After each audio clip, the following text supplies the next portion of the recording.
Juan Ramón Rayo no necesita presentación, por todo el mundo es conocido, es el director del Instituto Juan de Mariana. La mayor parte de vosotros le conocéis por salir en varios medios de comunicación, como La Sexta Noche, ha escrito varios libros como Revolución Liberal para España, contra la renta básica y otros. También es profesor del Instituto de Empresa y nos va a hablar sobre la crisis del estado del bienestar. Os dejo con él. Bueno, buenas tardes a todos. Bienvenidos a esta ponencia de la sesión de tarde. Antes que nada, felicitar a Students for Liberty León y bueno, también a la Universidad de León por la organización de este curso, de este seminario, que bueno, yo he llegado a mediodía, pero por lo que me cuentan, por lo que me han contado, ya ha suscitado bastante debate, bastante discusión y bastante interés entre el auditorio. Y bueno, desde luego es muy de agradecer para todos aquellos que creemos en las ideas de la libertad, que estas ideas se intenten difundir desde todos los ámbitos posibles y desde todos los foros de discusión posibles. Mi charla, como comprobáis, tiene como propósito reflexionar sobre el estado de bienestar. Tiene como propósito pensar o repensar la idea de que el estado de bienestar, en cierta medida, es un punto de llegada y un óptimo social y político que no debería tener marcha atrás.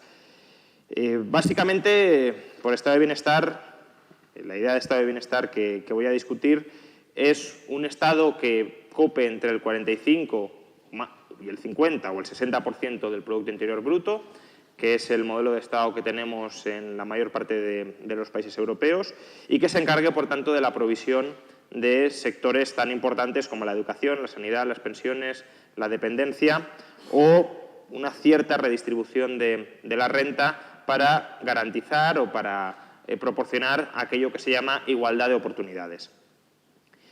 Entonces, lo que se nos ha dicho, lo que se nos vende desde múltiples ámbitos es que este estado de bienestar es, como os decía, el punto de llegada, es el destino al que tienen que alcanzar y al que tienen que converger todas las sociedades desarrolladas que se precien. Y parecería que cualquier oposición, cualquier crítica al estado de bienestar se haga desde posiciones neorreaccionarias, desde posiciones muy de tratar de regresar a tiempos pretéritos y no precisamente mejores, y que el fin último de toda sociedad, no solo europea, sino de cualquier otra, sea llegar a este estado del 40, 45, 50% del PIB. Esta tesis, la tesis de que el estado de bienestar es el punto de llegada, es el destino al que tenemos que dirigirnos por necesidad y que es el estado natural de cualquier sociedad mínimamente desarrollada, es una tesis históricamente falsa, básicamente porque todas las sociedades que ha habido en la historia de la humanidad se han desarrollado sin estado de bienestar. Europa se desarrolló sin estado de bienestar. Europa salió de la miseria sin estado de bienestar. A principios del siglo XX, cuando Europa ya había reducido de manera muy drástica todas sus tasas de pobreza, el Estado, en la mayoría de países europeos, ocupaba menos del 10% del PIB. Incluso a mediados del siglo XX estamos hablando de un Estado que ocupaba en torno al 30% del PIB. El moderno estado de bienestar, ya digo, pesos del Estado en torno al 45-50%, solo se materializa desde los años 70, es decir, en los últimos 40 años. Es un fenómeno relativamente reciente en nuestra historia. Pero es que incluso si acudimos al mundo y comparamos con otros países, lo que vemos es que el estado de bienestar europeo no es la norma, es la excepción. En el conjunto de países que existen en el mundo, no hay estados de bienestar. Y no ya porque, me podréis decir, bueno, claro, casi todos son países pobres, es evidente que, de momento, mientras sean pobres, no van a tener estado de bienestar. Que esta ya debería ser una primera pregunta a plantearnos. ¿Por qué, si el estado de bienestar es tan bueno, por qué los países pobres no lo pueden adoptar hasta que se vuelven ricos? ¿Por qué, si el estado de bienestar permite el progreso, no tienen que adoptarlo ya los países pobres desde el inicio? ¿Por qué no vemos países pobres con un estado de bienestar del 45-50% del PIB? Porque que sean pobres no significa que no puedan destinar el 50% del PIB a estos menesteres. Recordemos que el 50% del PIB es un término relativo, no absoluto. Por tanto, ¿por qué no destinan el 50% del PIB a desarrollarse vía estado de bienestar? Pero ya no me refiero a los países pobres. Si miramos los países ricos no europeos, lo que vemos es que el estado de bienestar es una excepción mundial. Por ejemplo, haced la comparativa, insisto, con Europa, estados entre el 45-50%, en algunos casos, por ejemplo, Francia, 60% del PIB destinado a que sea manejado y redistribuido por el Estado. Tenemos Australia, una economía más rica que la eurozona, donde el peso del Estado es el 37% del PIB. Tenemos Canadá, de nuevo una economía más rica que la eurozona, 38% del PIB. Es verdad que no hay mucha diferencia, pero bueno, estamos hablando de como mínimo 7 puntos de PIB, que es, para que os hagáis una idea, todo el sistema sanitario público español, son 7 puntos de PIB, y si ya nos vamos comparándolo con Francia, son casi 20 puntos de PIB. 20 puntos de PIB es la mitad, casi la mitad del estado de bienestar español. Por tanto, es una diferencia muy notable. Tenemos, por ejemplo, Corea del Sur, 35% del PIB, y de nuevo uno de los países que más ha crecido en las últimas décadas. Tenemos Nueva Zelanda, 34% del PIB, de nuevo otro de los países más prósperos y con un Estado de Derecho más asentado en el conjunto del planeta. Tenemos Suiza, probablemente en su tamaño el país más rico del mundo, y tiene Suiza, estamos hablando de un 33% del PIB, por tanto, entre 15 y 20 puntos menos que la media de la eurozona, que estamos hablando de unos 50, 51 puntos de PIB. Tenemos incluso Estados Unidos, que es la economía más rica en términos absolutos del planeta, 35% del PIB, con sanidad privada. Pero es que incluso tenemos experiencias que son las regiones con una mayor renta per cápita del mundo, por ejemplo Hong Kong, por ejemplo Singapur, por ejemplo Taiwán. Estamos hablando de rentas per cápita, en el caso de Singapur, de $83.000 en términos de poder adquisitivo equivalente, Hong Kong $51.000, Taiwán $46.000, y en todos estos casos estamos hablando de estados que copan menos del 20% del PIB. Por supuesto, en todos estos países que os he citado, la tasa de paro está en el pleno empleo, los salarios son crecientes conforme se incrementa la inversión empresarial y, por tanto, vemos cómo hay sociedades alrededor del mundo donde, lejos de imperar el dogma del estado de bienestar, lo que imperan son organizaciones estatales muy distintas al aparente consenso europeo y, en algunos casos, radicalmente distintas, como Singapur, Hong Kong o Taiwán. Países, estados con menos del 20% del gasto destinado al sector público y, por tanto, con muchos más recursos destinados a la economía privada. Porque no os fijéis solo en lo que ocupa o en lo que pesa el sector público en la economía. Pensad en lo que pesa además el sector privado.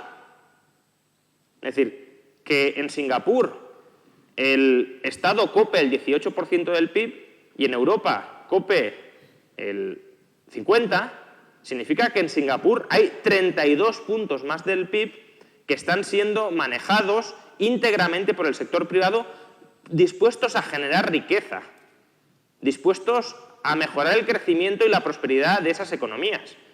Y no son manejados, como ahora vamos a ver, por un ejército de burócratas, de políticos, que desde luego no los dedican, en la mayoría de los casos, a potenciar ningún tipo de crecimiento, sino a asegurarse la creación de redes clientelares para mantenerse en el poder político.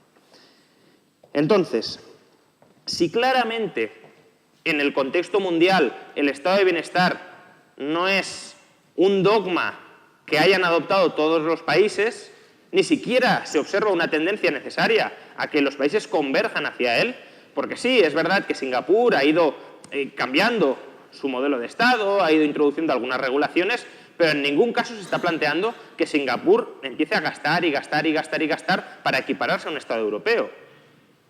Por tanto, si en el conjunto del planeta no observamos ninguna tendencia hacia el estado de bienestar, si observamos que las economías que se tienen que desarrollar no pueden fundamentarse, no pueden basarse en el estado de bienestar, si observamos que las economías más desarrolladas, más dinámicas, más pujantes del planeta no tienen un estado de bienestar europeo, por qué ese aparente dogma de que el fin de la historia es el estado de bienestar. Y bueno, por supuesto aquí podemos lanzar hipótesis, pero bueno, a mí se me ocurren tres, probablemente haya más. Es decir, ¿por qué ese pensamiento único de que el estado de bienestar es el destino hacia el que tenemos que converger todos? La primera, claramente el consenso socialdemócrata vigente en Occidente. Se habla mucho sobre el pensamiento único neoliberal, y en realidad el pensamiento único dominante, absolutamente predominante en nuestras sociedades, es la socialdemocracia. Socialdemocracia como defensa de un modelo de Estado de bienestar como el que hemos mencionado, es decir, 40, 45, 50% del PIB. De ese paradigma no se sale nadie. Desde luego en política no se sale nadie. Al Partido Popular, por ejemplo, le han acusado de aplicar múltiples recortes exagerados al estado de bienestar. Bueno, el gasto público está en el 43% del PIB. Los recortes que ha aplicado el Partido Popular no son para desmantelar el estado de bienestar, son para consolidar el estado de bienestar. Eran recortes de esto se cae a menos que tratemos de introducir cierta racionalidad que nos permita mantener este modelo de Estado sobredimensionado sin recurrir a un ciclo de endeudamiento que nos abocaba a la bancarrota. Es como un gestor que quiere que sobreviva la empresa y empieza a mantener cierta racionalidad interna. Pero no era un gestor que quisiera disolver la empresa, era un gestor que venía a poner en funcionamiento la empresa. Por tanto, dentro de la política española, dentro de la política europea, el consenso del estado de bienestar y de la socialdemocracia es absoluto. Por tanto, esa es una primera explicación. Estar dentro de un paradigma, estar dentro de una tradición de pensamiento que no mira hacia afuera, porque, desde luego, salirse del grupo, salirse de la masa, tiene costes a la hora de mantener un cierto círculo de intelectualidad, un cierto círculo de amistad con aquellas personas que piensan como tú. Y, por tanto, hay ciertas inercias que tienden a reforzar la pervivencia del paradigma en lugar de a tumbar el paradigma. Otra posible explicación es que muchos de aquellos intelectuales o profesionales que deberían estar criticando el estado de bienestar y planteando alternativas al estado de bienestar, en realidad están viviendo del estado de bienestar. Es decir, profesores universitarios, médicos, que serían personas que deberían decir, esto no funciona bien, hay otra forma de hacer las cosas, hay otra forma mejor de hacer las cosas. Bueno, consciente o inconscientemente, están recibiendo sus ingresos del estado de bienestar. Y eso genera unas dinámicas y unos incentivos verdaderamente perversos a la hora de querer salir de la caverna y querer explorar otros horizontes que no sean aquellos en los que han terminado coincidiendo tus intereses personales. Y el tercer motivo es que aquellos reformadores pragmáticos que intentan cambiar algo del sistema, pero que no quieren revolucionar el sistema, sino que simplemente intentan aplicar reformas graduales para mejorar en un horizonte de 4 o 5 años lo que hay ahora mismo, pues claramente no van a promover ningún tipo de demolición del estado de bienestar. Porque el estado de bienestar, uno de los problemas que tiene, como luego vamos a comentar, es que es muy complicado de cambiar, es muy complicado de sustituir por otra cosa, porque hay una ingente cantidad de obligaciones ya asumidas y, por tanto, no es algo que podamos quitar de la noche a la mañana. Y desde esa perspectiva, aquellas personas que llegan a la política y que quieren introducir algún cambio, evidentemente el horizonte que tienen es de 4 años y no se plantean la posibilidad de hacer un cambio a 20, 25 o 30 años, que es el horizonte en el que deberíamos movernos para plantear una alternativa al estado de bienestar. Es decir, el estado de bienestar está muy enquistado, tanto intelectual como por incentivos personales, como por horizontes programáticos de la política.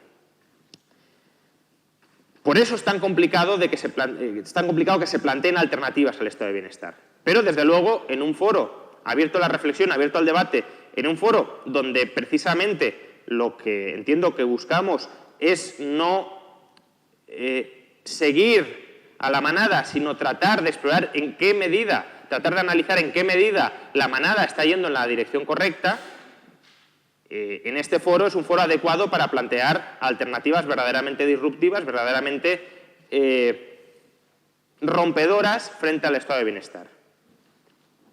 Y desde luego, si aspiramos, como yo aspiro y desde luego me encantaría, que haya una revolución en materia de modelo político, económico, social en Occidente, es decir, que haya un abandono del estado de bienestar y una sustitución por otro paradigma radicalmente distinto que no se base en el estado de bienestar, que no se base en el bienestar del Estado, sino en una sociedad de bienestar, una sociedad donde el bienestar dependa de las personas, de los ahorradores, de los ciudadanos y no de los políticos que les quitan su renta a esos ciudadanos y que luego la gastan y la distribuyen como ellos consideran más oportuno, desde luego hay que empezar a plantear el debate en este tipo de foros, tanto por el lado del que expone, del que plantea los hechos, como por vuestro lado a la hora de plantear críticas, dudas y oposiciones a pues este choque de posturas que desde luego es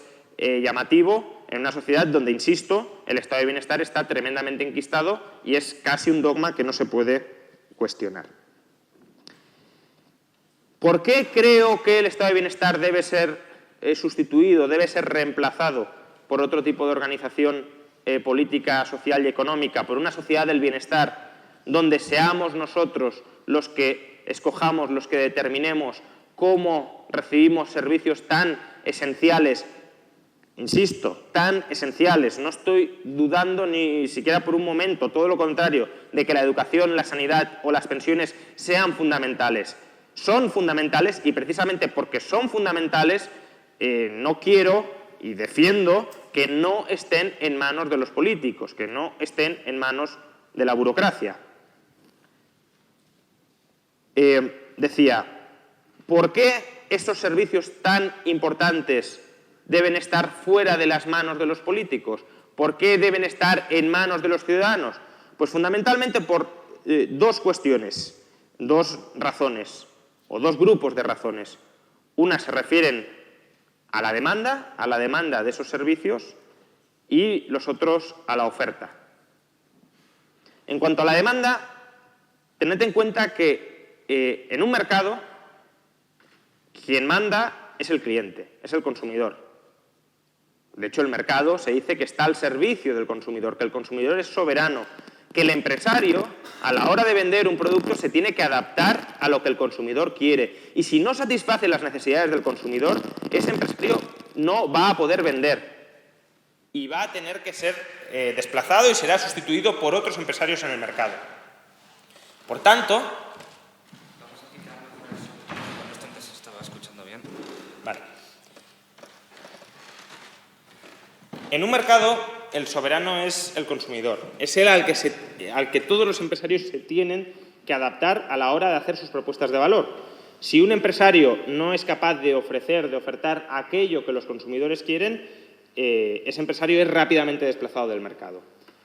Cuando son los políticos quienes deciden cómo se gasta el dinero de los contribuyentes, quien manda no es el consumidor, el soberano no es el consumidor. El soberano es quien maneja el dinero del consumidor, el dinero del ciudadano, que no lo ha obtenido porque el consumidor, el ciudadano, el cliente se lo haya dado. Se lo ha quitado y lo ha obtenido por la fuerza. Eso es precisamente un impuesto. La exacción de un porcentaje de la renta de los ciudadanos, no porque los ciudadanos crean que ese político es el mejor gestor al que confiarle esos fondos, sino porque viven en un sistema que les obliga a ceder cada ejercicio cerca del 50% de sus ingresos. Pues bien, si en lugar de ser el ciudadano quien maneja esos ingresos, son manejados por políticos y burócratas, es decir, políticos que confeccionan el presupuesto y burócratas, funcionarios en sentido amplio, en cada uno de los ministerios y en cada uno de los niveles administrativos que administran esos fondos según considera más oportuno, los servicios como la educación, la sanidad, los servicios de dependencia quedan al servicio no del consumidor, no del ciudadano, sino de los intereses de esa burocracia que es quien administra y quien organiza y quien dispone cómo deben utilizarse los medios materiales para proveer esos servicios. Por tanto, por una simple cuestión de demanda, el estado de bienestar traslada el poder desde el ciudadano al político y al funcionario. El estado de bienestar es una especie de proveedor del que todos somos cautivos. Aunque queramos consumir sanidad, pensiones, educación, el estado de bienestar nos obliga a consumirlo a través del estado de bienestar. Por supuesto me podéis decir, no, pero hay alternativas privadas, hay escuelas privadas, hay hospitales privados, hay fondos de pensiones privados. Es verdad, afortunadamente no han prohibido la posibilidad de que otros oferentes también compitan y también ofrezcan alternativas mejores. Pero es una competencia que está absolutamente falseada. No solo porque en esos proveedores también están sometidos a fuertes regulaciones a los que les obligan a someterse al modelo de negocio típico que marca el burócrata, sino porque al final los ciudadanos ya han pagado por sus servicios para el estado de bienestar, ya han cedido la mitad de sus ingresos al estado de bienestar y, evidentemente, si se plantean ir a alternativas privadas, será volviendo a pagar por ellos. Por tanto, las clases medias, desde luego, no tienen en general capacidad económica para pagar los servicios del estado de bienestar, que no pueden decidir dejar de pagarlos y pagar adicionalmente los servicios de educación privada, sanidad privada, pensiones privadas. Por tanto, en la medida en que las rentas de los ciudadanos son secuestradas por los políticos, administradas por los políticos, son los políticos y sus lobbies internos, es decir, los funcionarios de esos respectivos sectores, los que deciden cómo se suministran esos servicios. No son los ciudadanos, son políticos y funcionarios. ¿Y cuál es el problema de esto? Pues el problema es múltiples, pero ya de entrada pensad que la demanda de servicios de sanidad, de educación, de pensiones, no es una demanda única, no es una demanda homogénea, es una demanda plural, es una demanda heterogénea. Los distintos ciudadanos tienen distintas preferencias con respecto a la educación que quieren, a la sanidad que quieren, a las pensiones que quieren. ¿Por qué entonces el modelo tiene que ser absolutamente único y homogéneo para todos?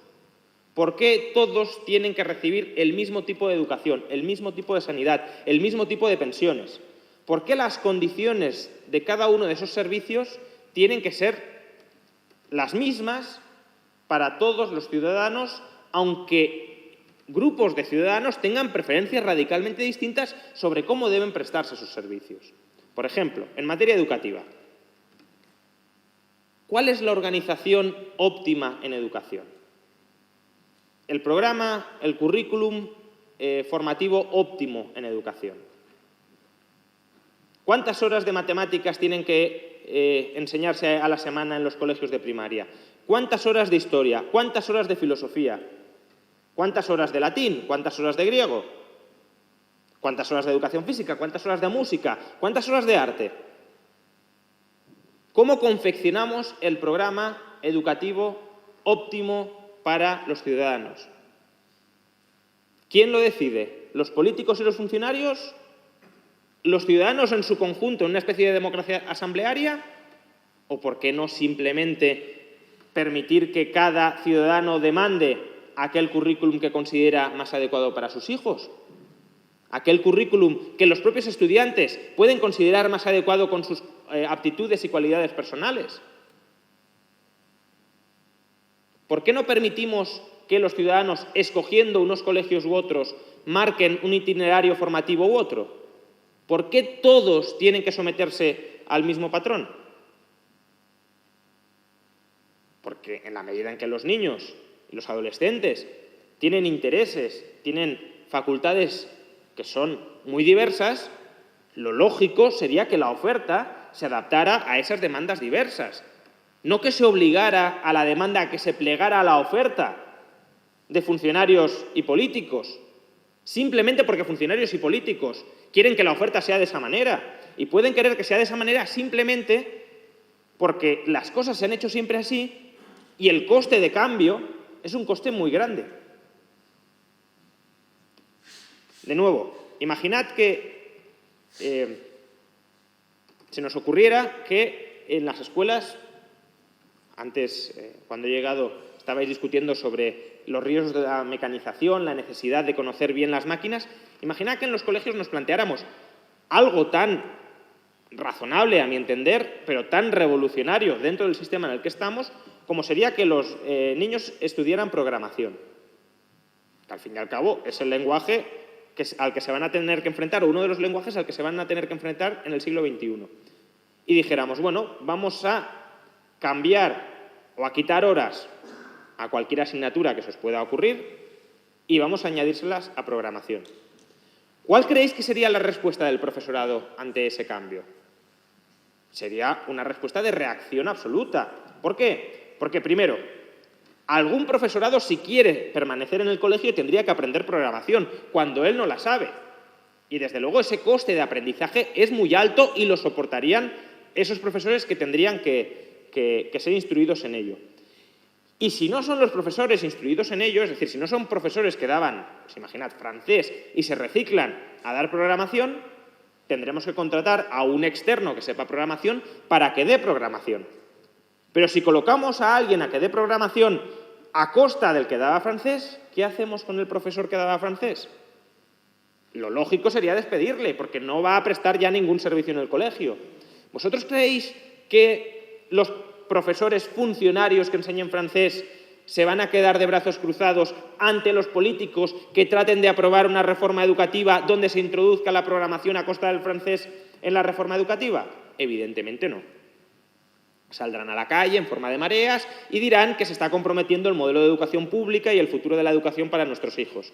Y con la excusa de que la reforma es mala para los niños, estarán defendiendo y promoviendo sus intereses personales de que nada cambie dentro del sector. Otro debate a raíz de la educación que ha estado muy candente, deberes sí, deberes no. Bueno, yo no tengo la respuesta de si deberes sí, deberes no. Probablemente dependa de cada niño en particular si es mejor que coja una disciplina y acabadas las horas de clase siga haciendo deberes, o que en cambio si tiene una mente muy creativa y su propia dinámica le impulsa a aprender sobre asuntos muy diversos, que se le deje esa libertad y esa autonomía para que se alimente y se empape de conocimiento. ¿Deberes sí, deberes no? Pues a lo mejor colegios donde haya deberes sí y colegios donde haya deberes no. Pero para eso el modelo educativo no puede estar centralizado y planificado desde la Moncloa. El modelo educativo no puede estar en manos del Ministerio de Educación ni de las consejerías de educación. Los colegios deben ser autónomos a la hora de hacer sus propuestas educativas para los padres, y los padres deben ser libres a la hora de escoger si quieren un colegio para sus hijos u otro. Es verdad que podéis plantear, y puede ser razonable plantear, bueno, tiene que haber unos estándares mínimos. Bien, pero los estándares mínimos son eso, mínimos, no máximos. Mínimos, pues que no se enseñen valores absolutamente disfuncionales de matar a la gente está bien, robar está bien. Bien, vale, unos mínimos. Pero si estamos hablando de mínimos, no hablemos de regular las horas de matemáticas, porque eso no son mínimos. O no hablemos de regular qué tipos de optativas tienen que haber en un colegio, porque eso no son mínimos. O no hablemos de regular las horas de clase, porque esa es otra. Es decir, ¿por qué el modelo de educación tiene que ser un modelo de escolarización? ¿Por qué, si uno de los dos padres se quiere quedar en casa, por ejemplo, y es un profesional cualificado para instruir a sus hijos, que es el modelo de educación tradicional y además el tradicional de la aristocracia, el de tener un tutor personalizado? ¿Por qué, si un padre quiere educar personalmente a sus hijos con todas las herramientas y todas las posibilidades que hoy proporciona Internet, donde tenemos cursos directos y gratuitos a las mejores universidades del mundo, por qué un padre no puede hacerlo? ¿Por qué está en una situación de alegalidad en España y se le podría llegar incluso a acusar de abandono de menores por el hecho de no escolarizar a sus hijos y estar todo el día con sus hijos enseñándoles en casa? ¿O por qué, si os parece muy radical eso de que el niño esté en casa y no pise la escuela, por qué no se permiten modelos de flexi-schooling? Es decir, llevamos durante unas horas al niño a la escuela, por ejemplo, si el padre no quiere enseñarle matemáticas porque no se le da bien o no le gusta, pues lo llevamos a la clase de matemáticas. Pero si al padre se le da bien la historia, la geografía, la economía, que el niño pueda aprender eso en casa con su padre, que no tenga por qué pasar por las manos de otro profesor que probablemente no le va a hacer ni la 10ª parte de caso de la que se la hará su propio padre. ¿Por qué eso no está permitido? Pues esencialmente, una posible hipótesis, bueno, dos hipótesis. Una, que evidentemente el Estado quiere que todos los niños pasen por el programa que él ha diseñado para que todos tengan una mentalidad clónica y servil a sus intereses. Y dos, también, imaginad que el 20% de los niños, probablemente no serían tantos, pero imaginad que el 20% de los niños decidieran escolarizarse, o sea, no escolarizarse, sino educarse en casa. ¿Qué pasaría con las aulas de los colegios? Que se quedarían muy vacías. Y si se quedan muy vacías, ¿hace falta tanto profesorado? Y si no hace falta tanto profesorado, ¿cómo justificamos que se siga enchufando tanto dinero en educación manteniendo toda la burocracia educativa tal cual está configurada ahora? No se podría justificar. Por tanto, si la lógica de la burocracia es tener una clientela cautiva a la que supuestamente proporciona un servicio, la burocracia no puede permitir que esa clientela cautiva se le escape, porque entonces la propia justificación de la burocracia desaparece.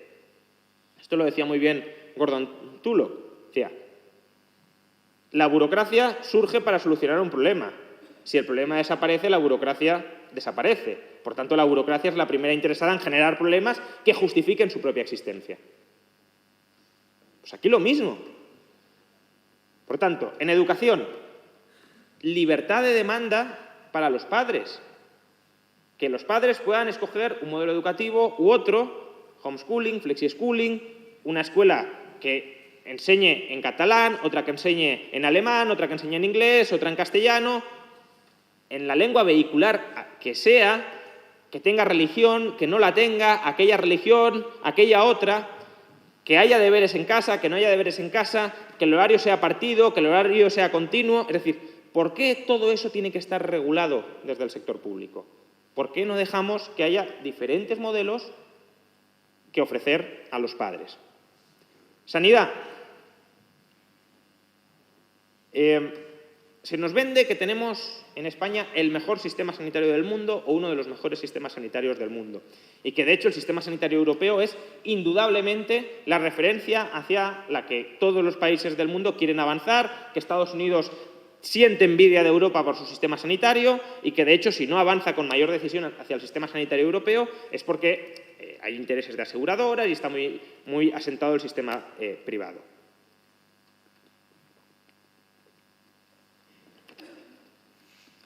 Bien, el gasto privado en Estados Unidos, en fin, Estados Unidos es un sistema privado de sanidad porque el gasto privado es el 55% del total. ¿Bien? El 45% del gasto sanitario en Estados Unidos es público, a través de dos programas que se llaman Medicare y Medicaid. Por tanto, calificamos el sistema sanitario estadounidense como privado porque el 55% del gasto es privado. Bien, en el excelentísimo sistema de sanidad pública europeo, depende del país, pero entre el 20 y el 30% del gasto sanitario en esos países es privado. De hecho, en algunos países como Grecia, por motivos obvios, llega casi hasta el 40%. Por tanto, si el 55% es un modelo neoliberal salvaje y absolutamente privatizado, hombre, pues el 20, 25, 30% al menos es medio privado, diríamos. Y la cuestión es, ¿por qué si el sistema público europeo es tan maravilloso? ¿Por qué? Obviamente no tiene por qué ser el 30% de la gente, pero para entendernos, ¿por qué el 30% de la gente está dispuesta a pagar 2 veces por un sistema sanitario? Es decir, si ya le están dando uno gratuito tan maravilloso, ¿Por qué el 30% de la sociedad dice, pues yo me voy a otro y lo vuelvo a pagar? Quizás sea que no es tan maravilloso el sistema sanitario público. Quizás sea que, por ejemplo, el sistema sanitario público ahorra en costes a costa de reducir la cantidad de servicio que provee a sus ciudadanos en forma de listas de espera. Listas de espera que para ciertas especialidades superan los 100 días. 100 días de espera es tiempo, puede llegar a ser vidas, y en todo caso, si no son vidas, sí puede ser deterioro irreversible de la calidad de vida. Por tanto, ¿es razonable que la gente quiera acelerar su tratamiento? Por supuesto que lo es. ¿Y por qué el sistema público no acaba con las listas de espera? Las listas de espera no son algo consustancial a la sanidad. Sobre todo listas de espera de más de 100 días. Se podrían solucionar de manera muy sencilla. Dota más medios. ¿Que hay en cola 500 personas para este tipo de operación? Habrá más quirófanos. Contrata más personal, más cirujanos que puedan operar. ¿Por qué no lo hacen? Porque si lo hicieran, el superbarato sistema sanitario público europeo ya no sería tan barato. Ya se iría pareciendo más al sistema caro estadounidense. Y eso que el sistema estadounidense, no voy a hablar ahora, luego si queréis lo hablamos en el turno de preguntas, tiene muchísimos defectos. Pero desde luego, vender como referencia el modelo europeo, cuando en el modelo europeo hasta 1/3 del sistema ya es privado porque la gente huye del sistema público, vender eso como maravilloso y como ejemplar, pues quizá deberíamos al menos cuestionarlo. Una forma o uno de los motivos por los que se huye del sistema público, racionamiento de la cantidad de servicios. También de la calidad. No todas las especialidades están presentes en todas las provincias, ni muchísimo menos. Por tanto, si yo vivo en una provincia, bueno, aquí lo sabréis, si yo vivo en una provincia y necesito algún tipo de operación que no está, algún tipo de tratamiento que no está en ese sistema público dentro de esa región, o me voy a Madrid, o me voy a otra zona de España, o si hay un hospital privado que me proporciona ese tratamiento, voy al hospital privado. Y luego, por supuesto, las diferencias en cuanto a comodidades.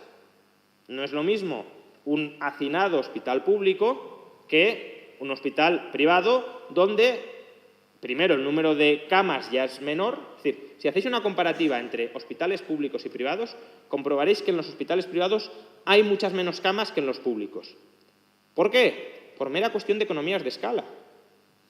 El Estado dice, bueno, vamos a ahorrar costes aquí y vamos a tratar a la gente como ganado. Entonces, hospitales gigantescos, con un montón de camas y habitaciones pequeñas y embutidas con pacientes. ¿La gente demanda eso? Pues probablemente no demande eso. No digo que no haya nadie que demande eso. El modelo de Singapur, por ejemplo, es un modelo bastante curioso, incluso para los que defienden algún tipo de intervención en la sanidad. En Singapur, el Estado paga la hospitalización. Pero paga la hospitalización básica. Es decir, si tú no tienes recursos, te paga una cama en una habitación con 8 pacientes. Y si tú quieres ir escalando y decir, bueno, yo no quiero una cama con 8 pacientes, quiero una con 4, pues te dice, vale, yo te pago el 80% de esa habitación. Y si uno dice, no, yo quiero con 2, vale, yo te pago el 60%. Y si ya uno dice, no, yo quiero una habitación individual, con televisión de plasma, etcétera, el Estado te dice, te la pagas tú. Pero, desde luego, lo que no tiene sentido es que todos tengan que cubrir el coste de un modelo que no quiere esa misma gente o mucha de esa gente. Y precisamente por eso escapan al sistema privado, ya habiendo pagado el público, por supuesto. Porque no es que yo me voy al privado y dejo de pagar el público, no, yo sigo pagando el público y me toca pagar doblemente el privado. Por no hablar, por último, de las pensiones, la demanda de jubilación de las personas. ¿Realmente las condiciones de jubilación que nos impone hoy el sistema de seguridad social español son las condiciones de jubilación que desea la gente? Pues muy probablemente no. Es decir, ¿la gente se quiere jubilar a los 67 años? Pues habrá gente que se querrá jubilar a los 60, a los 62, a los 70. ¿La gente se quiere jubilar con las pensiones que el sistema le promete hoy? Pues probablemente tampoco. Y si supiera las pensiones que va a terminar cobrando, seguro que no. ¿Hay posibilidad de modificar sustancialmente el plan de pensiones público que me obliga a adquirir la Seguridad Social española? No. Es un paquete cerrado y decidido y diseñado y confeccionado por los políticos. Y confeccionado por los políticos de manera nada inocente. De manera nada inocente porque ya sabéis que el caladero de votos del gobierno que siempre está en el poder, sea el Partido Popular o el Partido Socialista, son los pensionistas. Por tanto, los pensionistas son un granero de votos que hay que cuidar. Y se diseñan programas de jubilación pensando en los pensionistas, no pensando en los pensionistas del futuro. Es decir, no pensando en todos los que dentro de 20, 30 o 40 años os vayáis a jubilar estando aquí. Se piensa en los pensionistas que cobran la pensión hoy a una costa de los pensionistas futuros. Y se diseñan esos planes para maximizar el número de votos que se pueden cobrar. Que se pueden, bueno, cobrar o, sí, percibir. Por tanto, algo tan básico como la jubilación es algo absolutamente politizado simplemente porque lo maneja el Estado y simplemente porque el Estado lo maneja en interés de aquel partido que copa el Estado. Y ahí igualdad, Partido Popular, Partido Socialista, Podemos, todos harían un uso absolutamente electoralista de las pensiones. Todos lo han hecho y todos lo seguirán haciendo. Hoy mismo, por ejemplo, por citar a un partido que todavía no ha gobernado y que quizá se pueda pensar que tiene unas expectativas distintas, Íñigo Errejón estaba criticando en Twitter la publicidad de planes privados de pensiones, diciendo que ese tipo de publicidad generaba alarmismo sobre la sostenibilidad del sistema público. Es decir, básicamente está diciendo, no digáis que esto se cae, aunque se caiga, porque se nos acaba a nosotros el chiringuito. Básicamente estaba diciendo, sigamos con la mentira de que el sistema tal cual está configurado hoy es sostenible, porque si decimos lo contrario, a lo mejor la gente empieza a pensar que este sistema no es el mejor posible y a lo mejor nosotros dejamos de manejar el sistema. Planteaos cómo serían las elecciones si en lugar de tener 8 o 9 millones de pensionistas cuya totalidad de rentas o práctica totalidad de rentas depende de que el gobierno de turno siga pagando las pensiones, si en lugar de eso tuviéramos una sociedad de 8 o 9 millones de propietarios que percibieran sus rentas, pues, de su paquete de acciones en bolsa, de sus bonos públicos o corporativos, del alquiler de los inmuebles que hayan podido comprar ahorrando durante su vida laboral. ¿Cuán distinto sería el mensaje electoral? ¿Cuán distinto sería el comportamiento electoral? Si en lugar de poder repartir y de comprar el voto, tuviesen que gobernar pensando en que las acciones y las promesas de gobierno que efectúen van a repercutir sobre la riqueza de los pensionistas y esos pensionistas les van a exigir que no se carguen la riqueza del país. Por tanto, es un cambio radical de incentivos. Hoy los incentivos están colocados para manejar las pensiones a discreción del poder político. Con otro sistema de ahorro personal, de ahorro privado de cara a la jubilación, los incentivos estarían puestos para que el político respetara las bases de la creación de riqueza y de la prosperidad de un país. Bien, esto en cuanto a la demanda. No me voy a extender mucho más porque creo que ya estoy casi sobre el límite. Pero razones por las cuales desde la oferta también sería fundamental que el estado de bienestar desapareciera y fuera sustituido por una sociedad de bienestar. El Estado, como os decía, es un monopolio. Es un monopolio, de facto, a la hora de proporcionar servicios de educación, sanidad o pensiones. Los monopolios, aparte de tener un fuerte poder de negociación sobre el consumidor, básicamente es o tomas mi servicio o lo dejas, pero no te puedes ir a otro, tienen otro problema muy grave. Y es que, al ser los únicos que proporcionan un servicio, no permiten que otros con ideas mejores entren y expongan esa propuesta de valor ante los ciudadanos. Cierran el mercado a la innovación, cierran el mercado a la empresarialidad, cierran el mercado a la disrupción tecnológica. Básicamente, lo que dicen es: vamos a repetir lo que ya sabemos hacer. Campos como la educación o la sanidad son campos donde en las próximas décadas vamos a vivir, de cualquier manera, ya lo estamos viviendo en gran medida, una fortísima revolución. Una fortísima revolución resultante de aplicar las nuevas tecnologías tanto a la educación como a la sanidad. Si lo pensáis bien, la sanidad, en parte, pero sobre todo la educación, son servicios que siguen el diseño de cuando fueron más o menos desarrollados en el siglo XIX. Es decir, el hospital es una institución del siglo XIX, la escuela es una institución del siglo XIX. Y seguimos reproduciendo esos esquemas. En el siglo XXI tenemos una educación del siglo XIX, que ha variado muy poco con respecto al siglo XIX. Y a juicio de algunos, si ha variado ha sido a peor. Es decir, tenemos una educación que sigue el procedimiento esencial del siglo XIX, cuando debería ser una educación que mirara al siglo XXI o al siglo XXII.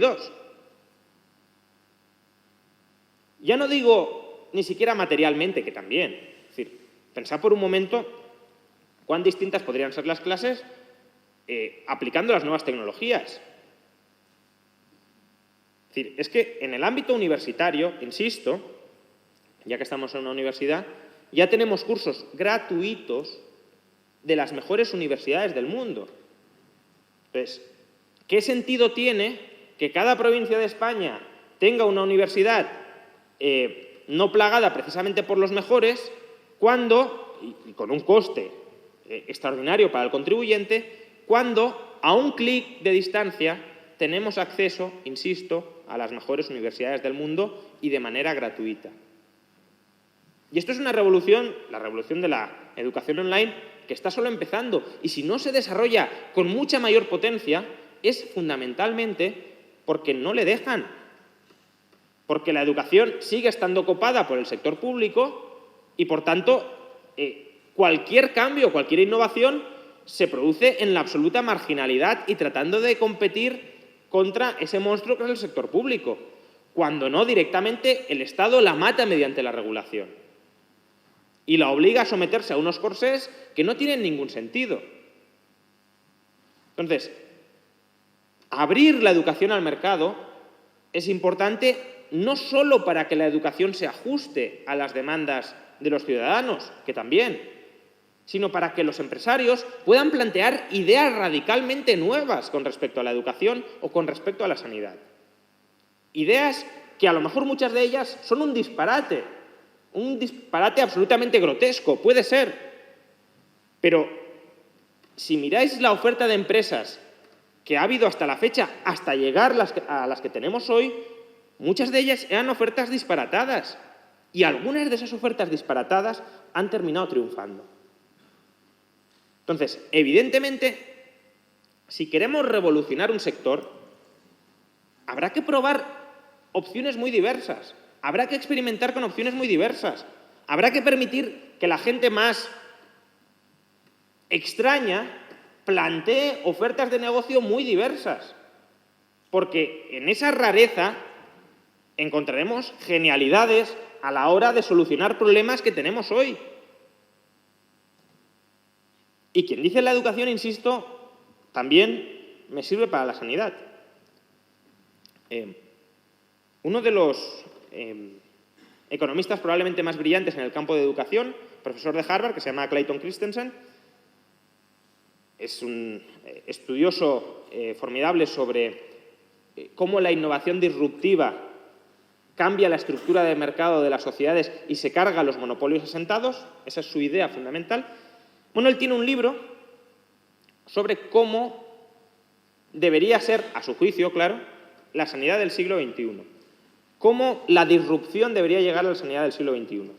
Y bueno, es un libro que es muy, muy interesante, pero la idea fundamental o la propuesta fundamental, atención, para que veáis la magnitud de la ruptura que podría llegar a suponer simplemente que se dejara experimentar, él propone, y no es un chalado, él propone que lo primero que habría que hacer es cerrar todos los hospitales. Porque cree que los hospitales son una institución del siglo XIX que concentra modelos de negocio que son radicalmente distintos. Por un lado están lo que podríamos llamar laboratorios, que es cómo damos solución a enfermedades para las que todavía no tenemos solución, y ahí el modelo de negocio es uno, que es juntar profesionales de muy distintos campos para que con su enfoque vayan trabajando horas y horas y horas en dar la mejor respuesta posible a un paciente en concreto. Es algo más parecido a un despacho de abogados. Y luego el otro modelo es la cadena de montaje. Tratamientos para enfermedades que ya están absolutamente estandarizados, que es básicamente abrir y cerrar, abrir y cerrar, abrir y cerrar. Fijaos que en uno lo que cuenta es el valor que es capaz de aportar cada profesional, el mejor profesional en su campo y en su disciplina. La forma de remunerar ese laboratorio o ese despacho es justamente por el tiempo que dedican, las horas que dedican a buscar una solución específica. No se puede dar un precio cerrado de antemano, sino que es un precio que, según vayan prestando y desarrollando el servicio, se va configurando. En cambio, el modelo de abrir, cerrar, el modelo de la cadena de montaje es un modelo que básicamente se tiene que automatizar, que es muy escalable en el sentido de que es muy reproducible muchísimas veces y que sí, por ejemplo, puede dar un precio cerrado. Puede decir, esta operación cuesta tanto, punto. Porque ya sabemos lo que hay que hacer y ya sabemos el tiempo que nos va a tomar. Entonces, él propone separar esos dos modelos en centros distintos. Bien, ahora plantearos, desde la sanidad pública, imaginad que un político lee el libro de Christensen y dice, me convence esta propuesta. Yo sinceramente no sé si es la mejor propuesta. Yo digo que es una propuesta que, hombre, la dice un tipo que ha estudiado mucho el campo, que es un tío muy inteligente, muy sensato y a lo mejor tiene razón, pero a lo mejor no. Pero imaginad que un político llega y dice, vale, yo quiero aplicar esto. ¿Creéis que algún político español, bueno, o de cualquier parte del mundo, podría salir a la palestra y decir, bueno, mi propuesta sanitaria es cerrar los hospitales? Que a lo mejor, insisto, es lo que hay que hacer. ¿Lo podría hacer? No. Ni tampoco es la forma de hacer las cosas. La forma de hacer las cosas no es situarse desde el púlpito y decir, bueno, todos los hospitales cerrados. La forma de hacer las cosas es distinta. Si tú crees que es mejor un modelo de negocio con prestaciones separadas, créalo. Lo creas en una localidad perdida de España, en un almacén si hace falta, a muy bajo coste, y empiezas a ver el éxito que tienes. Y si tienes éxito, empezarás a crecer, empezarás a conseguir recursos y empezarás a replicar ese modelo de negocio en otras localidades.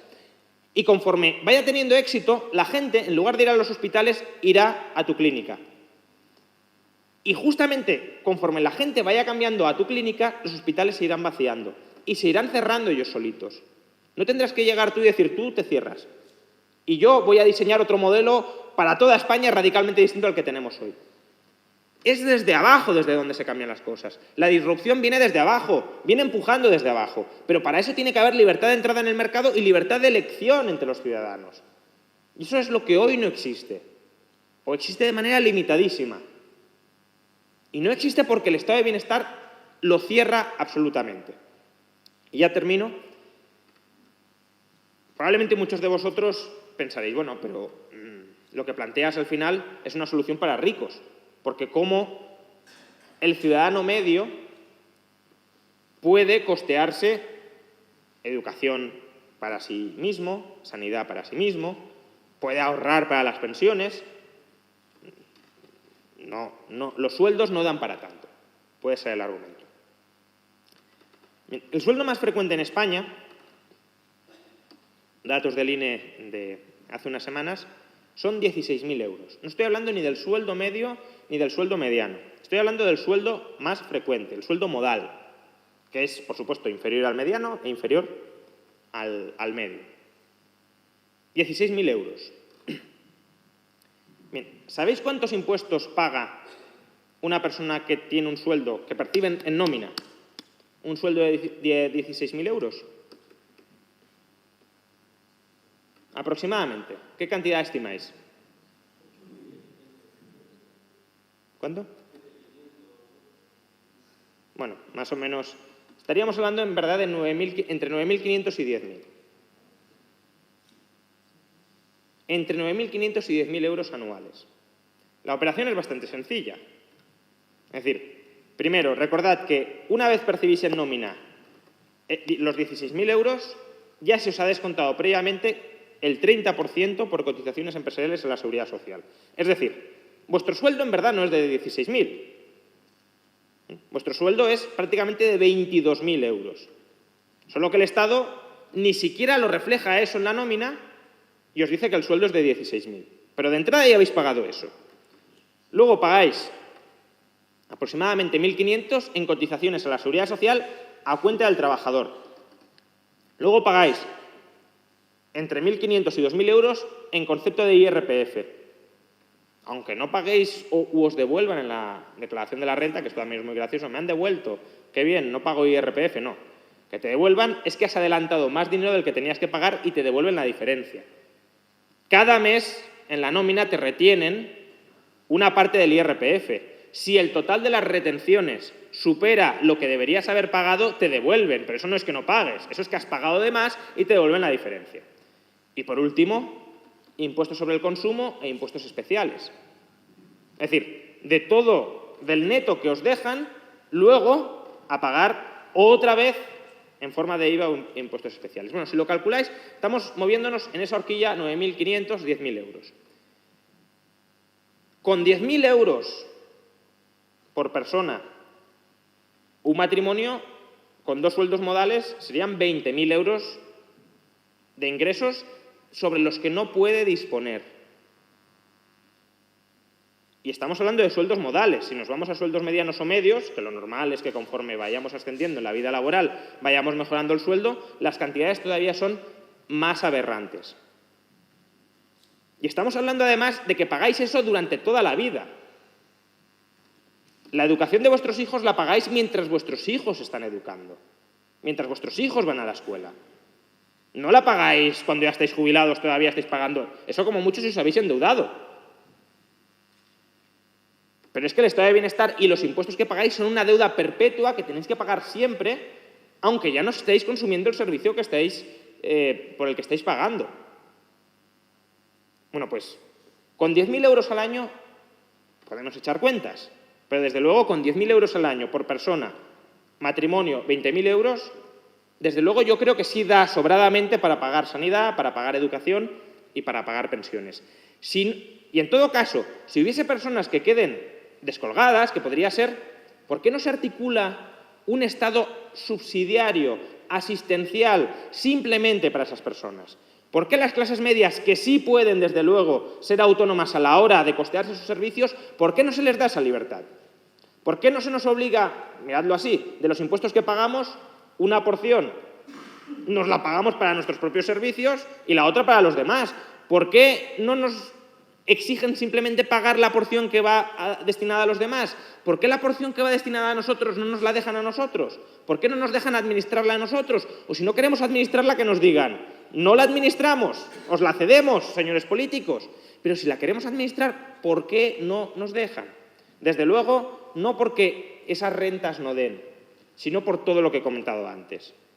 Porque hay un entramado burocrático que alimenta a 3 millones de personas directamente, luego, obviamente, todas las familias que están ahí metidas y todos los políticos que manejan esa organización para asegurarse sus respectivos votos, a los que, desde luego, no les interesa en absoluto que alternativas privadas y competitivas al estado de bienestar terminen prosperando. No es en vuestro beneficio, aunque os lo digan, sino en su beneficio. Muchas gracias.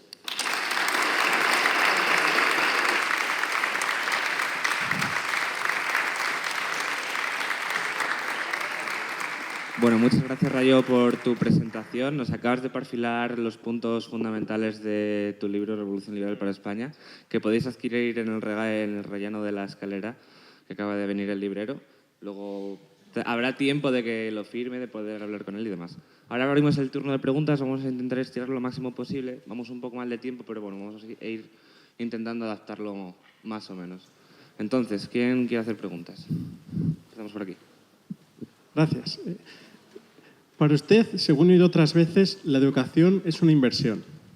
Pero para invertir hay que ahorrar. Y para ahorrar hay que trabajar. La tendencia actual es que ahora, si no estás formado, no puedes trabajar, no puedes hacer el mercado de trabajo, con lo cual al final no puedes hacer la educación. ¿Podría ser una solución el pago en diferido, como se hace en las universidades británicas? Bueno, es que yo disputo el presupuesto básico. Para invertir no tienes por qué haber ahorrado previamente, puedes endeudarte. Bueno, claro, pero si la inversión es buena, en principio te dejarán. Ahora mismo, digamos, de hecho, hay sobreabundancia de capital. Entonces, desde luego a los estudiantes, sobre todo a los universitarios, el otro día Students for Liberty Barcelona hizo una campaña muy buena al respecto, a los estudiantes universitarios no les gusta la idea de tener que endeudarse para pagarse la universidad, porque dicen, claro, yo arrastro esa deuda durante toda la vida. Pero fijaos que la lógica al final del estado de bienestar es esa misma. ¿Por qué? Porque un estudiante universitario supuestamente, sobre todo si selecciona bien la carrera, que eso ya sería el tema para otra discusión, es decir, ¿qué hacemos pagando la educación universitaria a gente que no la va a rentabilizar de ninguna manera y que simplemente o no completa la formación o directamente estudia asuntos que le interesan mucho a él y es muy legítimo que le interesen, pero ¿por qué yo te tengo que costear pues, esas formaciones? Bien. En todo caso, si la educación es buena, ese señor o esa señora conseguirá ingresos extraordinarios y el sistema dice, bueno, entonces como el sistema tributario es progresivo, pagará impuestos más altos que el resto. Bueno, pero si esa es la lógica de la progresividad, que los que han recibido más del Estado paguen más impuestos, ¿por qué directamente no permitimos que la gente se endeude, que devuelva la deuda y luego que ya se le deje ese dinero en sus manos? Bien. Porque fijaos que aunque se pague progresivamente, la educación no se paga solo de los estudiantes universitarios que pagan impuestos progresivos, también se paga de los impuestos que soportan las rentas más bajas e incluso aquellas familias que no tienen hijos. ¿Por qué, en nombre de la redistribución y de la progresividad fiscal, obligamos a los pobres a pagarles los estudios universitarios a los futuros ricos? Entonces, sí, la educación es una inversión en capital humano y como toda inversión se ha de financiar o con ahorro propio o con ahorros ajenos, es decir, con deuda. Y la formación en capital humano superior, desde luego, no debería ser distinto. Por aquí. Juan Ramón, la semana pasada discutíamos en las cañas liberales que hacemos Students for Liberty sobre tu libro Una revolución liberal para España y yo preguntaba si liberalizamos las pensiones y la sanidad, estará bien para las personas responsables que contraten un seguro y un plan de pensiones. Sin embargo, ¿cómo hacemos para que ese fondo subsidiario del que tú hablas no sea un incentivo para que ciertas personas se ahorren ese dinero, esos seguros o ese plan de pensiones?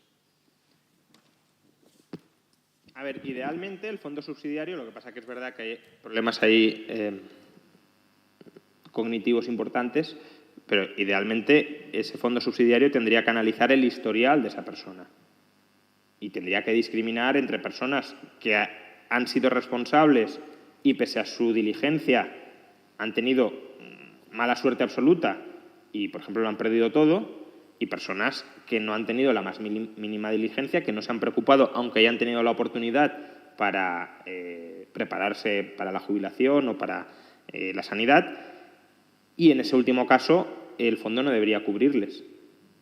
Esas personas sí deberían quedar a expensas de la beneficencia total. Es decir, si tú consideras que pese a que has llevado una vida Es decir, pese a ser un cara dura y querer vivir a costa de los demás sin preocuparte, estoy hablando de personas que pudiendo no lo hacen, no de personas que no pudiendo o habiéndolo hecho han tenido mala suerte y lo han perdido todo, sino de personas que pudiendo no han querido hacerlo bajo la expectativa de que los demás te rescatarían. Evidentemente esa expectativa se tendría que cortar por lo sano en la medida de lo posible. Es verdad que luego es muy complicado analizar el historial de muchas personas porque no te lo tienen ni por qué dar o porque te lo pueden dar de manera sesgada, es decir, hay un problema de información asimétrica muy grande. Por eso, yo realmente, aunque en el libro planteo la alternativa de un sector público subsidiario, idealmente yo creo que ese sistema debería ser gestionado, administrado o financiado por la filantropía privada o por las mutualidades, que es el otro recurso del que hablo en el libro. Es decir, ya no el ahorro personal, sino la integración en comunidades de personas, que es el modelo que estaba vigente hasta que se generalizó el estado de bienestar, donde todos pactamos a ayudarnos entre nosotros. Es un pacto de ayuda recíproca, es un pacto de ayuda mutua. Es algo parecido a lo que hay ahora. El estado de bienestar al final es eso, es un supuesto pacto de ayuda mutua a gran escala. Lo que pasa que en esos pactos más reducidos todos se vigilan entre todos y todos intentan evitar los abusos de la contraparte porque es un pacto de buena fe donde se intenta ayudar al que te ayuda. En el estado de bienestar no. El estado de bienestar se burocratiza y se generaliza como un derecho incondicional el recibir ciertas prestaciones de los demás. Y a partir de ahí, evidentemente, el riesgo moral es más que evidente. Por tanto, si queremos eliminar al máximo ese riesgo moral, habría que trasladar esa gestión al sector privado porque será él el que tenga mayor capacidad e incentivos para discriminar adecuadamente entre personas que, ya digo, no han tenido la ocasión o habiéndola tenido han experimentado muy mala suerte y personas que directamente han tenido un comportamiento absolutamente negligente. Lo primero, enhorabuena por la charla, estoy de acuerdo en todo. Yo creo que en general... ¿En todo? Más o menos sí. Yo creo que en general, en el ámbito liberal, más o menos hay consenso en torno a esto, dejar más libertad a la gente y que el Estado controle en general estos ámbitos menos. Pero, ¿cómo metemos la cuña? ¿Cómo empezamos a conseguir que estas ideas se empiecen a dar en la realidad? ¿Tiene que ser a través de la difusión para convencer a toda la gente o también hay que hacer más actividad política? Y luego, aprovechando que no hay un socialdemócrata cortándote constantemente, ¿cuál es para ti un salario digno? El salario digno es el salario que se puede pagar de manera sostenible. Obviamente todos queremos que los salarios sean lo más altos posibles, ¿no? Eso es una obviedad y, de hecho, dudar acerca de eso yo creo que dice bastante poco de la otra persona porque está presuponiendo maldad en uno o está presuponiendo que los dos no tenemos un objetivo compartido y es que la sociedad sea lo mejor posible. Simplemente no estamos de acuerdo en cuáles son los mecanismos para lograr esa sociedad mejor, ¿no? Los medios. Bueno, yo creo en la división del trabajo. Yo y prácticamente todos los liberales creemos en la división del trabajo y la división del trabajo en parte intenta aprovechar las especialidades que tiene cada uno a la hora de efectuar ese trabajo. Entonces, en el campo de las ideas yo también creo en la división del trabajo. Por tanto, ¿hay un modelo único para divulgar las ideas? En absoluto. Hay 20.000 caminos para divulgar las ideas. También entrando en la política. A mí la política me desagrada y me repele absolutamente. Es decir, creo que es algo bastante ruin incluso. Y creo que la gente que se mete en política, bueno, quizá cuando se mete es bien intencionada, pero la gente que permanece mucho tiempo en política es gente de la que hay que dudar bastante. Porque el tipo de relaciones que se tejen en la política son unas relaciones cuasi mafiosas. Y por tanto, la gente que comulga mucho con ese tipo de relaciones, cuidado. Pero bueno, eso no quita con que pueda parecerme bien que la gente participe en política e intente defender las ideas liberales desde la política, porque es otro campo, y es otro campo, desde luego, muy necesario y muy con mucha visibilidad pública para que se puedan divulgar las ideas. Entonces, si alguien se mete en política para defender el liberalismo, contará con absolutamente todo mi apoyo. Otra cosa es que se meta en política con la excusa de defender el liberalismo cuando simplemente tenga una agenda personal de promocionarse y de consolidarse ahí, que es muy distinto. Y a lo mejor se puede entrar por una razón y luego el tiempo te convierte en la otra. Por eso también, como decía Jefferson, hay que estar permanentemente vigilando. El precio de la libertad es la vigilancia permanente, también con respecto a los defensores de la libertad. Y no solo en política, también el resto. Es decir, todos somos potencialmente corrompibles y, por tanto, todos tenemos que estar permanentemente vigilados. La virtud del liberalismo es que son principios muy básicos, muy esenciales, y es bastante fácil detectar cuando uno no está siendo incoherente con los mismos.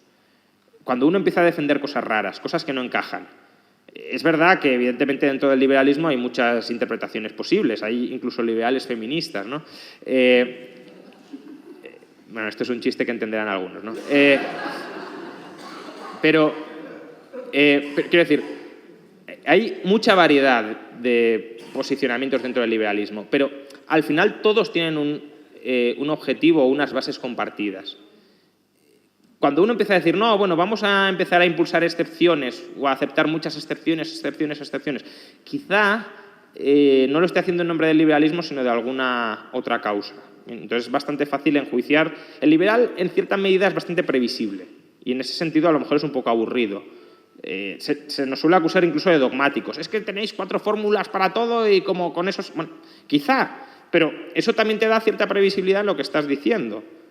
Y cuando empiezas a decir cosas que no tienen sentido con respecto a la coherencia de valores básicos que tú mantienes, pues, bueno, que se puede hablar, pero claro, cuando esa incoherencia es sistemática en muchos campos, cuidado.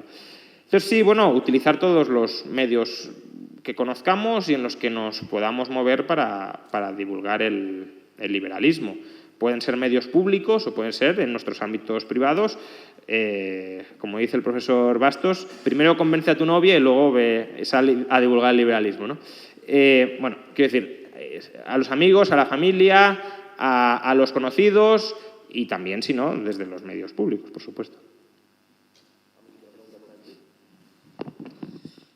Buenas, Juan Ramón. Quería preguntarle si usted cree que la única forma de garantizar la libertad de un individuo sería la abolición del Estado.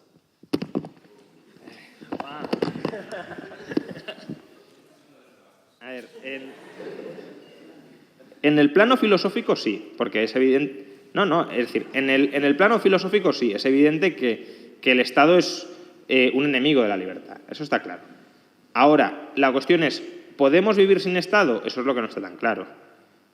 Yo simpatizo mucho con la idea de ojalá pudiéramos vivir sin Estado, pero sinceramente, por honestidad, no lo sé. Es decir, no te voy a decir absolutamente no, radicalmente no. Creo que es un campo en el que hay que estudiar muchísimo más. Es una frase quizá ya muy manida, pero el anarquismo político es un programa de investigación, es un programa de investigación muy interesante, muy apasionante. La Universidad George Mason, por ejemplo, están tratando de desarrollar aspectos dentro de ese campo, pero creo que antes de uno poder decir con bastante confianza que podemos vivir sin Estado, se necesitan muchísimas más pruebas, muchísimas más evidencias y muchísimos más modelos de los que tenemos hoy, que hoy prácticamente no tenemos nada más allá de una cierta querencia de que eso sea así, pero más allá de eso, insisto. Es decir, a diferencia de en sanidad, educación, pensiones, donde tenemos muchísima evidencia, tenemos muchísimos motivos para pensar que son perfectamente viables sin Estado, la defensa, la seguridad, la justicia penal, la civil es evidente que sí, pero la justicia penal no está tan claro que pueda ser sin Estado. No digo que no, pero no está tan claro. Y lo que sí digo es, si hubiese una forma mínimamente viable y funcional de que eso funcionara sin Estado, evidentemente lo más compatible con el liberalismo sería defender que fuera provisto sin Estado, porque si tú puedes acceder a un punto sin restricción de la libertad, lo razonable es no restringir la libertad.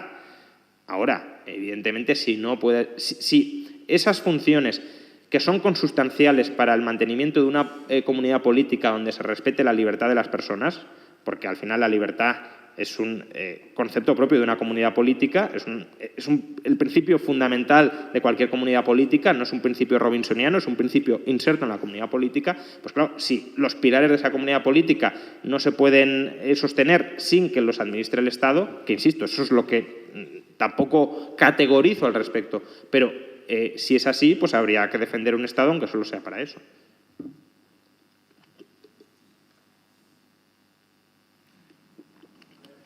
Has mencionado sobre que estás seguro de que al menos los tres partidos más grandes en tema de pensiones estarían de mantener el sistema actual. Yo diría que el cuarto también, porque tuve la posibilidad en un momento de preguntarle al Gurú Económico de Ciudadanos qué pensaba sobre el sistema de capitalización, y su respuesta fue de que aunque está de acuerdo, la transición sería tan dura que no es viable. Quisiera saber si tú crees que en el contexto español sería viable esta transición y qué se haría con las personas que les tocaría ser pensionistas actualmente. Estoy de acuerdo. Lo que pasa que, a ver, los políticos, también en este caso imagino que te estés refiriendo a Luis Garicano, los políticos son muy maquiavélicos.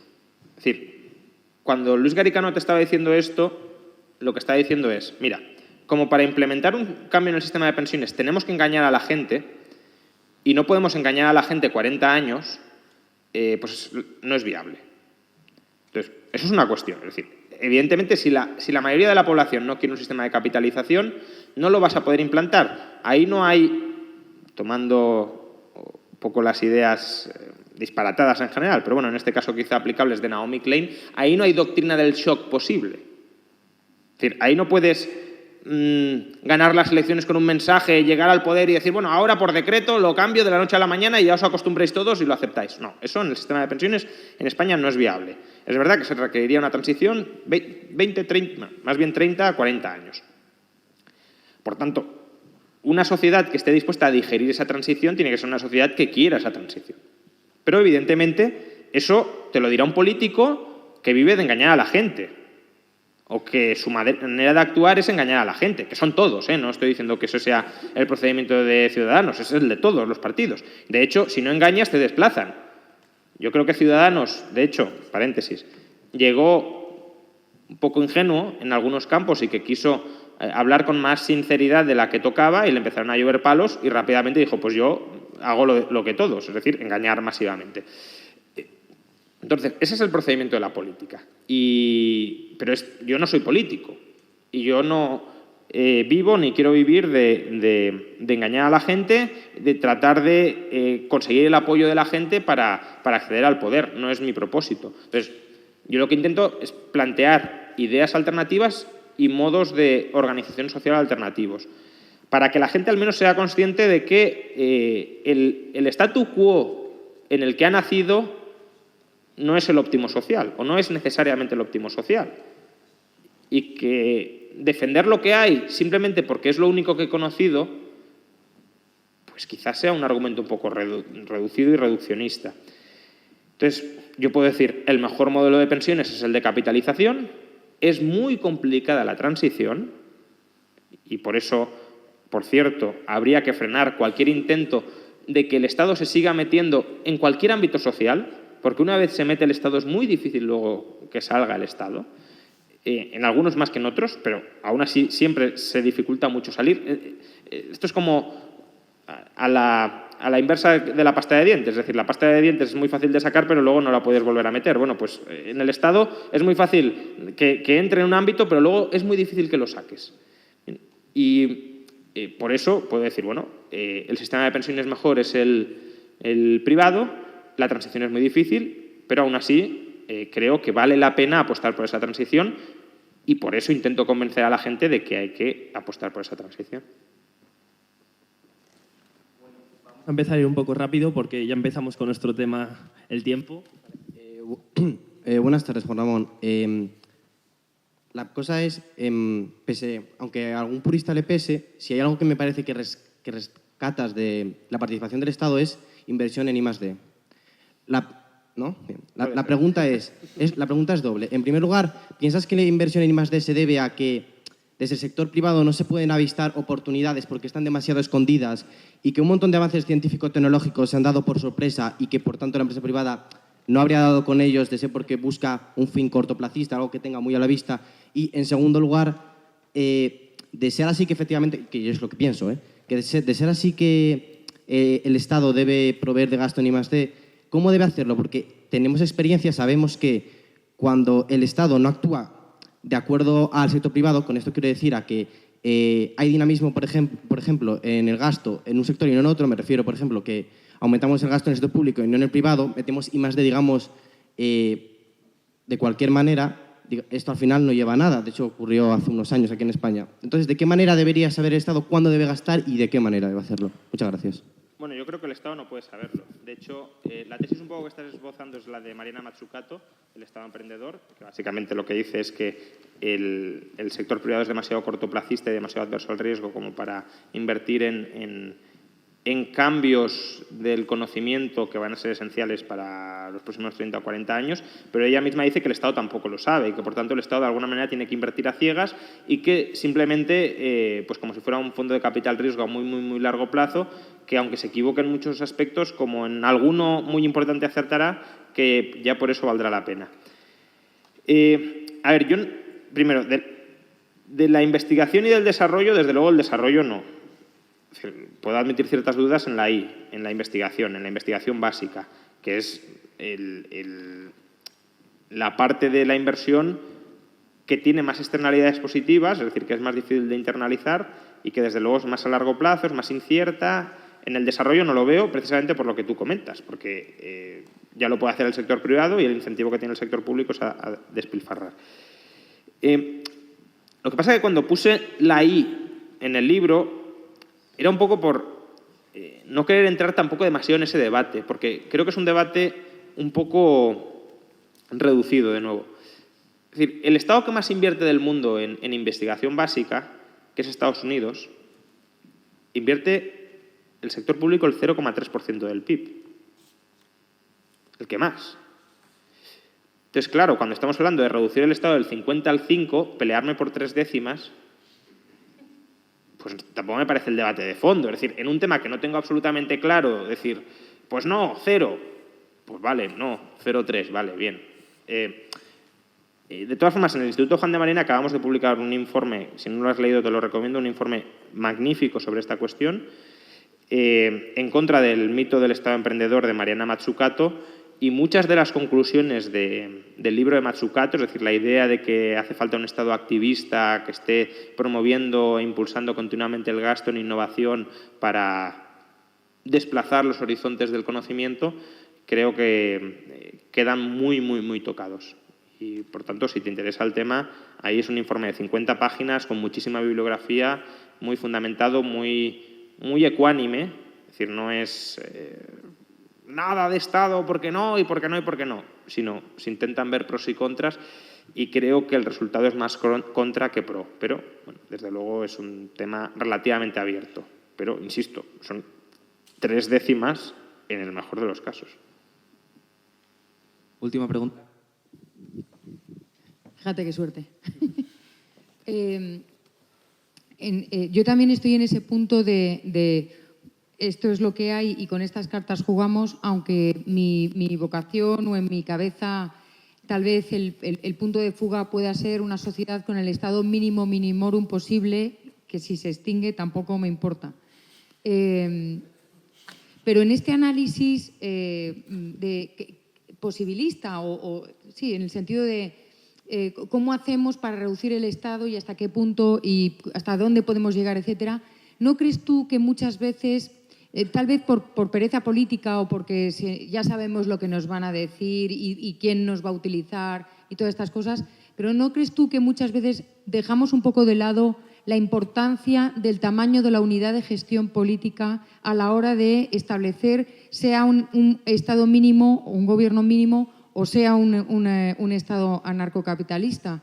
Es decir, no funciona igual un Estado mínimo pequeñito que enorme, justicia, ejército, en fin, todo lo demás, ni tampoco es viable o es menos viable un país o una sociedad anarcocapitalista si el tamaño de la población es muy pequeño que si es muy grande.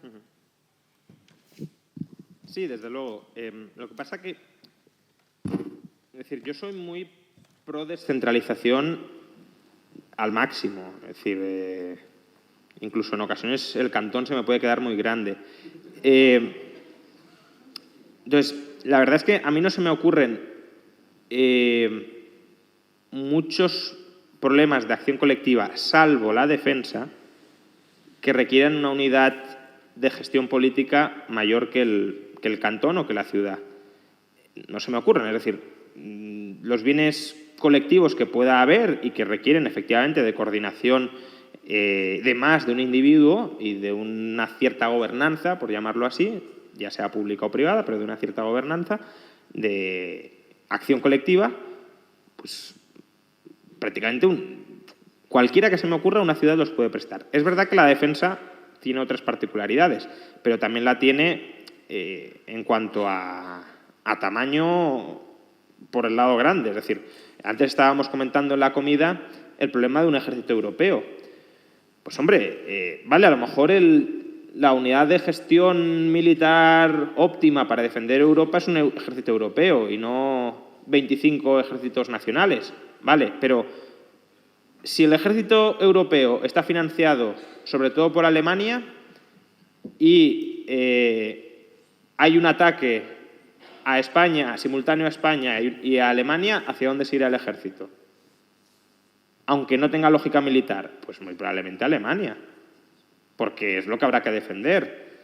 Entonces, y además, ahí se mezclan temas de nacionalidad dentro del ejército. ¿Cómo vas a ordenar, por ejemplo, a un soldado español que estará integrado, que abandone a España y se vaya a defender a Alemania porque recibe esa orden que a lo mejor él mismo puede juzgar que no tiene lógica militar alguna, sino que es una orden política?